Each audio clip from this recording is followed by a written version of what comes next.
સમાચાર વડોદરાથી વડોદરાના ડભોઈમાં 100 મકાનો પર ફરશે બુલડોઝર રેલવેની જગ્યા પર ગેરકાયદે દબાણ થયું હોવાથી આ કાર્યવાહીનો નિર્ણય લેવાયો છે। ડિમોલિશન પહેલા રેલવે તંત્રએ તમામ લોકોને નોટિસ પણ ફટકારી દીધી છે। 26 એપ્રિલે ચુસ્ત પોલીસ બંદોબસ્ત સાથે ડિમોલિશનની કાર્યવાહી હાથ ધરવામાં આવશે।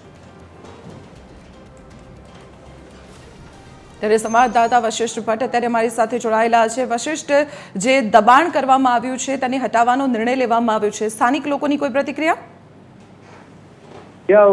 ડભોઈના વડોદરી ભાગોળ વિસ્તારમાં રેલવે રોડ આવેલો છે, જે રોડની સાઈડોમાં અનેક 100 જેટલા મકાનો, કાચા અને પાકા મકાનો ગેરકાયદેસર રીતે બાંધી દેવામાં આવ્યા છે, જેને લઈને રેલવે તંત્ર દ્વારા 2 દિવસથી દરેક ઘરોમાં નોટિસ આપવામાં આવી છે।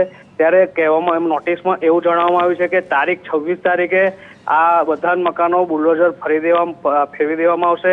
જો આ તમે ખાલી નહીં કરો તો ત્યારે રહીશોનું એવું કહેવું છે કે આ ચૂંટણીનો સમય છે, ચૂંટણીના દિવસે જ આ બુલડોઝર ફેરવવાનું રેલવે તંત્ર દ્વારા નક્કી કરવામાં આવ્યું છે।